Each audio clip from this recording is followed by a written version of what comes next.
Sunday morning, and she was the first New Zealander to win a Grammy Award. Her recording of the Nuns chorus from the Strauss operetta Casanova was New Zealand's first gold record. She is the most famous and most honoured singer ever in this country, and she's turning 75. Dame Kiri Te Kanawa. This is a real honour having you here. Thank you. Great pleasure to be here. Thank you for coming in this morning. When you sang Omi Obabino Karo on the last night of the proms in Hyde Park in London in 2010, and that marvellous voice soared into the night sky with darkness falling across London, that just seemed perfection. And Jose Carrera came on with you later as well. Do you remember that occasion? Oh, yes, yes. It was a wonderful evening. It was opera, it was proms in the park. And it was lovely because it's sort of outdoors and it's very free. So it's not so formal being outdoors. That aria also was one of your favourites through the years? I think it's sort of a bit of a signature aria. It's not what I mainly did because I never did the opera, but it's got such a glorious tune and it's very short, sweet and young, and hopefully I portray the youth of the young girl in it. Yeah. I do love the tune, and Puccini he melts you a little bit. I'm about to get to your birthday. You've sung with all the greats of the recent era in opera, and you're feted and cherished more than other sopranos. And Andrew Lloyd Webber actually himself did the intro for you at his 50th birthday gala at the Royal Albert Hall, and you sang Happy Birthday to him. The heart is slow to learn with all those very high notes. Do you stay in touch with all these people? I'm interested in whether there's a sort of legends club. Well, our world is a bit sort of sporadic or spasmatic or something. We never seem to be able to stick with the same group of people. We're always moving around, where in the acting world, they're always in the same group all the time. They're doing the same thing or vying for the same jobs. But we move around so much internationally. Yeah. And I love the acting world because of the family affair that they seem to have, whereas our world is not as close as I would like it. To see your friends, you depart after 6 weeks of working in some, like America or Europe or somewhere, and you don't see them for another 5 years, but then you sort of pick up the conversation from where you left off. But it's still, I would love it to be much closer. Ships passing in the night. Yeah. That's the world it is. Yeah, I do have a couple of Frederica von Stade is one of my very favourites, and I'll be seeing her in the summer this year. She's coming to London, and she'll be staying with me for a few days, and then she's going to be doing a judging at the Cardiff Singer of the World. But we haven't seen her for ages, but we do keep in touch a lot. So a birthday, will there be any sort of bash? But quiet one, I think, just simply because I'm out here and I want to enjoy the weather, which is very, very nice, and just enjoy being on the water because it's not something I do normally. Through being over in London so much, I don't always get to be on the water. Speaking of which, we've got an email, in from Norway this morning. From a chap named Hakon, thank you Hakon, which is a photograph of you holding a gigantic salmon, and apparently he and his brother took you fishing in 2009. It's a lovely photo, actually, and a big salmon. Big salmon, yes. They're nice, they're fun, but I don't know how big that was, but I think I actually got a bigger one somewhere else in Iceland. Have you had a big fish recently in New Zealand? Yes, we just got another one 2 days ago, a big 16-point-something kgs at Kingy, a lovely big one. That would have been a bit of an ordeal landing that one. It was, especially on a nothing little rod. It was a bait rod. I'm thinking, how did we ever get that thing in the boat? But it took a bit of an effort, but we did. What have you been doing in recent times? I want to ask you quite a lot about the work your foundation's doing, but I also know you have run into the Queen because the media showed you and the Queen at Sandringham, I think, and you were out driving and so on. So you've been renewing contact with the royal family, in a sense. Yes, I was invited to Sandringham for 3 days and 3 nights, which was really incredibly special. And Her Majesty was there, and Duke of Edinburgh was there as well. And they were at the lunches and the dinners, which were really, really fun. And the invitation came through Princess Anne and Sir Tim Lawrence, so that was the main invitation. But and they said that Her Majesty would be in residence if I'd like to join them. How nice. And that close relationship with royalty goes back a long way now. And I'm not sure it's so close, but it's not, not buddy-buddy or anything like that. It's just very nice to get some very nice invitations like that. I understand, but it seems very, very warm. And when you were made a member of the Order of the Companions, which is a very high honour by Prince Charles. That seems to have been a surprise to you last year. Yes, I was absolutely amazed, and it sort of came out of the blue. And somehow the letter got stuck in my mailbox because I live in the country, and the mailbox seems to sort of hold on to letters high up into it. And there was the letter, and I hadn't seen it for days, and so it came by email saying, "I think you better read this email quickly, and you better accept it very quickly." So I did, and it was to receive the Companion of Honour given by Her Majesty the Queen. And it's a very high honour indeed, and there aren't many people who have it. No, there are only 60, it seems, and someone has got to leave this world, and you will receive it if you are nominated for it. Congratulations. So I'm very, very pleased. There's only 60 in the world, which is pretty amazing. That is pretty amazing. But it seemed to sort of disappear out of the New Zealand psyche because I rang up friends. They said, "Oh, we didn't see that," and I thought, "Oh," and then nothing. I got letters from Prince Charles, the Duke of Kent, Prince Michael of Kent, Prince Andrew, Prince Edward. I got letters from all of them congratulating me. Absolutely nothing from New Zealand. Nothing. It's sort of astounding in some ways, I thought. Do we just expect you to have all these high honours without fully registering, for example, what that one meant? I don't know, because the thing is, when somebody gets something, a sort of a prize, or they get a first, it's sort of celebrated. But this one seemed to sort of really slip everybody by, and yet in England it was just a major. We are used to you having accolades there. I mean, you've possibly got more degrees from more universities of the world than any living person, Cambridge, Oxford and Auckland. And like, you are extremely well qualified academically. No, just with letters, don't worry. Let's talk about the Kiri Te Kanawa Foundation. You had a vision. Can you tell us again what the vision was and what it is becoming now? The vision was that when I would die, I would leave money for the foundation. But someone said to me it was better if I stayed alive and worked at the foundation, which I started to do. And my dream was to have, as I had a wonderful career for a very long time, my dream was for a New Zealander, and in particular a Maori, to have the same career as I had experienced or was experiencing. And our first one was Philip Rhodes, who is our Maori boy. We haven't got too many Maori there, but that's at least a start. And that was my dream, is just to get somebody there, and of course they've been following on. Each one. Can I list a few names? Yeah, please do. We've got Thomas Atkins, who's at Covent Garden Young People's Programme, Felipe Manu, who's now joining Covent Garden, James Iolu, who's going to be Manchester. He's singing. He's our bass. Julian van Millets, who's going to be singing in Salzburg with Andre Schiff, which is absolutely wonderful. Natasha Wilson is in America. Edward Lawrence is in the Maryland. Bianca Andrews is in Frankfurt. She has a contract there. Louise Alder, who's English, British, she's in Frankfurt too, and Anton Schneider will join Frankfurt. Covent Garden, Philip Rhodes will be coming back to sing the Toreador in Carmen. So that's just a small list of major successes that we've got, and it's absolutely breathtaking sometimes when I look at them and I think, no, just let them enjoy the moment, because it's all about them. That's all I care about, are those students and how well they do. And I saw some yesterday, and they're going, I think they want to head off to England. And I was trying to give them a little bit of advice, but what I want them to do is not, in the beginning, make the mistakes. If you start making mistakes when you arrive over in England, you never seem to get out of the first mistake. So trying to guide them along, making their choices is, I think, important.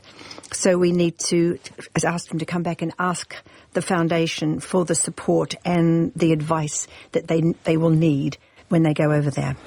Speaking of I'll get back to the making mistakes, but speaking of Julian Van Millets, I understand, didn't you play the role of wardrobe mistress recently? He was about to go on stage without any socks. That's right. I don't think it would have mattered. He could have gone on without socks. You can't see their feet unless you look down. But no, he called for socks, so I was in the area, so I brought him some black socks. So when you're in London, as a lot of them end up in as well, you talked about the mistakes. What are the typical mistakes, please? More often than not, doing too much, accepting too many silly things, and tiring themselves out. That's one thing. They also make mistakes by singing the wrong music. They sometimes make a mistake by sticking with a singing teacher that really they should be moving away from, which is a sad occasion because, we're terribly loyal with our singing teachers. And young people, when they move away the singing teacher, they feel they can't sing because the singing teacher sometimes intimidates them. So I just say, no, you have... With Julian in this particular case, I heard him and I said to him, I think you've got to move away now. You've got to find a singing teacher to bring your voice on, which in fact Julian's voice has come on beautifully. He's won so many prizes. And now going to Salzburg to work with Andre Schiff is just it's a mega thing to do. Not many people get those jobs. Is there an excitement? There must be still. I can hear it in your voice actually, as you're about to hear a new voice. Do you always hope to hear the makings of a great one? Yes, but it's a slow process. These things take time. They cook very slowly. And it's not as if we're producing, if we're saying it just before we came in here, if we produce one good one a year, we're very lucky because it's a very small boutique-y type foundation I have. But we're very specialised in that we watch, we hold on to them for as long as they want and we care about them. For instance, Thomas Atkins had to have his tonsils out last year. And we were all angsting about that. Who would you choose? And he went to so many doctors and so many choices and the reports we got back, and yes, he could do this, but the amount of time he had to take off, and with all the advice we were getting, he did the right thing. But we worked at it very, very hard, all of us, including himself, working at it more than ananybody. So that's a major for a singer, absolutely, the tonsils. Absolutely. Your singers are doing really well, for example, in the Lexus Song Quest. So the Kiri program is doing something a lot right. What tends to become of them? So there's obviously this intermediate stage where you're sorting out their mistakes. You're working with them a lot, I'm assuming, in London, for example. I work with them not as much as I'd like, but I go to visit the performances. But sometimes, this next month, they will be coming down to the house now for a weekend, and we'll do an intense course. There's a little evening that I've promised somebody that I would do for the Coachmakers Society in the city, and we'll have 4 of our singers singing for that particular evening. So that's going to be a little bit of an intensive weekend to try and get the right music together. Are you getting enough financial support? It presumably doesn't run without money coming in. We will always want support. And even from the smallest amount of donation to the larger amount. We did a fundraising concert at the Wigmore Hall on the 14th of December, and that was so exciting with all my singers. And I couldn't sing because I've finished. Now I've said that's it. But we had Philip Rhodes, Thomas Atkins, and our lovely English girl, who's called Nardis Williams, and then Bianca sang, and Julian sang too. So we raised around £50,000, which means a considerable amount now for our singers that we can help in London, because they all need help. There's always something. If they want to go, for instance, to the continent to do auditions, they can't afford the airfare, can't afford the hotel. So this is what we have to make sure we are there. It's not so much. The cost is not so much. The foundation is a significant supporter of the Song Quest, and you help with masterclasses. So what happens at a Dame Kiri Te Kanawa masterclass? That sounds... Well, if it's me doing the masterclass, we talk to them fairly, to see what they want to do. And yesterday I listened to 3 singers who were really, really beautiful boys, lovely behaviour, just so delicious to just be there. They're just very special, and I know that they'd be accepted over in England so well. But it's just a matter of listening to them and advising them and telling them where parts could be looked at. And yesterday, one in particular, I just said, I think if you sang it now in English, you would understand that you just don't run through a recitative like that. You sing it in English, and then you'll understand where the stops are, where you take your time with things. But it's just advice, of something. And then advice about where they would study, things like that. There's so much, and they never ask enough questions.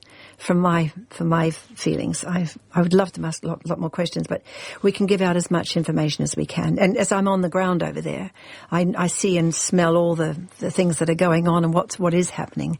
And there are many opera companies opening up now, which is really good. Many sort of areas for young singers to work in, and there's so many sort of organisations that are really helping the young and the new generation coming through. So that's always encouraging. And I try very hard to keep in touch with all those people. And also, I mean, after the concert the other night in London, we were given a cheque just arrived from someone, £10,000, just like that. Wow. And that's one scholarship. That's 1 year scholarship at one, or actually the scholarship's now £12,000. But that's 1 year for a student. So that's their fees, which is so important. Yeah. But then, of course, you've got to think of living. Living's another 10,000. So they won't all become big stars. They'll inevitably, being human beings, have crises, fall by the wayside, maybe leave singing, etc. They'll do all these things. So the Dame Kiri Foundation is with them through all of that for the long haul? All of that. But then when they decide they're going to give it up, then we would try and guide them into another type of work, or something like that, to try and help them. We have enough people of expertise in our group, when we can find others as well, to help them find a new path. And that's important, to never really desert them, ever.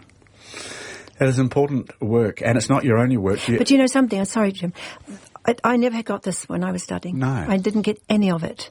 But that doesn't mean to say that I missed out. Not at all. I was guided well, but I never got any of what we're doing in the foundation. And this is so important that I can see the need. So what's important is what I missed out. It's like we all do. What we didn't have, let's make sure they do have. And you also found fame and stardom very young, comparatively. Yes. So yes. you had to learn on the job, as it were, didn't you? Very much so, yes. Yeah. I made a few mistakes. or many, should I say. Too few to mention, I think. Don't start. I could list them, but I'm sure a few people will tell me exactly where I went wrong, but I still had a good career. It's good to hear about the foundation, because people know about it and probably wonder exactly what form it's taking now. But it's not to sort of come and say we want money. First of all, we've got to find money for you to want money. So we try and keep the foundation as you know, financially strong as we possibly can, and we give out the amount of money that we feel the foundation can give out. But we, as a charitable foundation, we have to use it, so we must use it. We can't just hold on to it. So that's important too, to be giving it, but also receiving it, which is the receiving is also important. I also put my own money into it as well. I wondered about that. I didn't dare to ask you, but... No, I do. In the concert, I mean, we had Jake Heggie, the composer, come over, and I said that I would pay his airfare from America to come over. Plus, I put some more money into the concert as well. Which is fantastic. Well, it meant that the foundation was not paying for that airfare that wasn't really, that I could pay for. You know, and that was, $10,000 American dollars, something like that. So it wasn't a mean amount of money. And I'm not saying, oh, pat me on the back. I'm not. I know. It was just that is part of what I should be doing, because I can't be asking people for money, and I'm not putting my own money in. For, you know, I'm not highly rich, but I can afford to do some things like that and help young people. You have a good soul as well as great talent.